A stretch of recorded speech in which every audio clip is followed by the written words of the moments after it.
we understand that there was a catastrophic loss of pressure on this vessel. Just explain the circumstances in which that might have happened. Yes, and before I do, I'd just like to say how desperately sad this is, and our thoughts and feelings must be with the family, the friends, and the colleagues of those 5 men who have perished. I'd also just like to say that in this century, we've seen quite a few tragedies of people being lost at sea. Firstly, there was the Kursk in 2000, then in 2017, and these were military submarines, the San Juan from Argentina, and then the Indonesian Nanggala. But I would also like to say that in 2005, a Russian research submersible was trapped on the seabed off Kamchatka, and an immense international effort, spearheaded really by the Americans and the British, with help from Japan and Canada. They got the equipment up there, and an ROV went down and released that vehicle, and all the 7 people on board were saved. So although we have these tragedies, there are also occasions when we do manage to effect both a rescue and recovery. So to your question, you have a pressure hull which relies entirely on the fact that it has been superbly designed and built with high quality control. All the fittings and the penetrators and the seams should be thoroughly checked and surveyed, non-acoustic detection systems. Unfortunately, if one of those goes, you're going to have 2 scenarios. Either you're going to have a slow ingress of water, and that of course creates problems because the vehicle will become heavy and might become uncontrollable if it's a slow one. Also, it'll lead to an increase in pressure for those inside, and that's, if you're much above about 8 or 9 bar, that's 8 or 9 atmospheres, then you're going to be in physical agony and probably leading to death.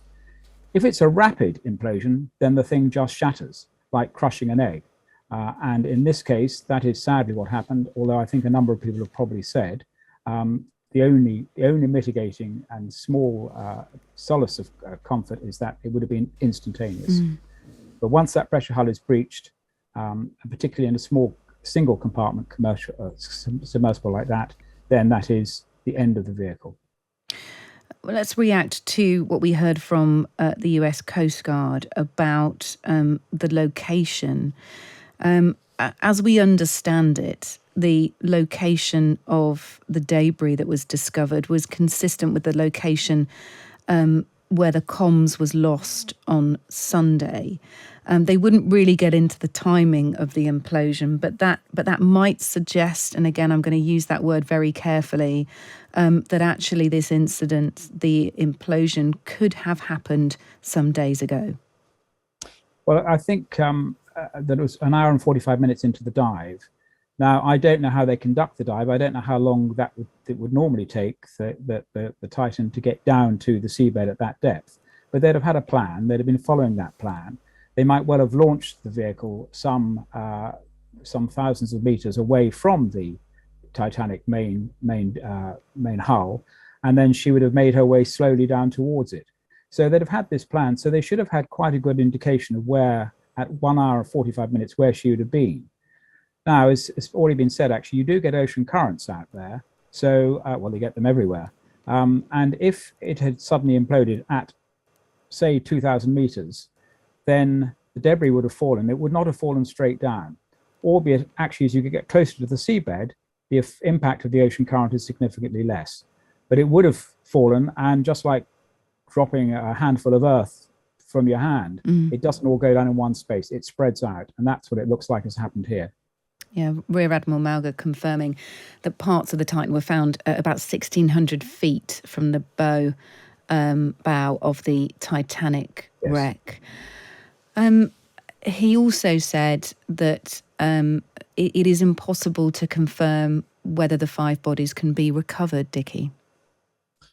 Yes, that's more difficult. I mean, in my one of my careers as a submarine, primarily military submarine rescue specialist, and the way we affect submarine rescue is that the vast majority of military submarines have a rescue hatch on them, where the rescue submersible then has a mating skirt. It goes and sits on top, and then you can evacuate the water between the rescue submersible and the submarine, and people can climb up into the rescue submersible. So that's the primary aim of the military submarine rescue systems.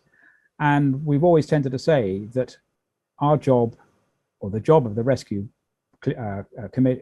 community, is to go and rescue live bodies, live people. And recovery of, sadly, of the deceased is not something which we would normally use to put our rescue submersibles into, because it's a high risk job anyway. It's a risky job. In this case, I mean, what I'm afraid to say, one dreads to think what has happened. But there's been a huge implosion, which there has been. We're 99% certain it has. Those bodies, I assume, will be relatively unrecognizable. And I'd probably prefer not to really go into this, but I would say, I mean, if it would be possible, an ROV could go into a remotely operated vehicle, they would not send a manned person, a vehicle down with people in it, I don't think. Although I believe the Magellan submersible that's just come across from Jersey may have the capability of actually recovering all the items that they can find. They need to go and map the area first with high resolution sonar and video cameras.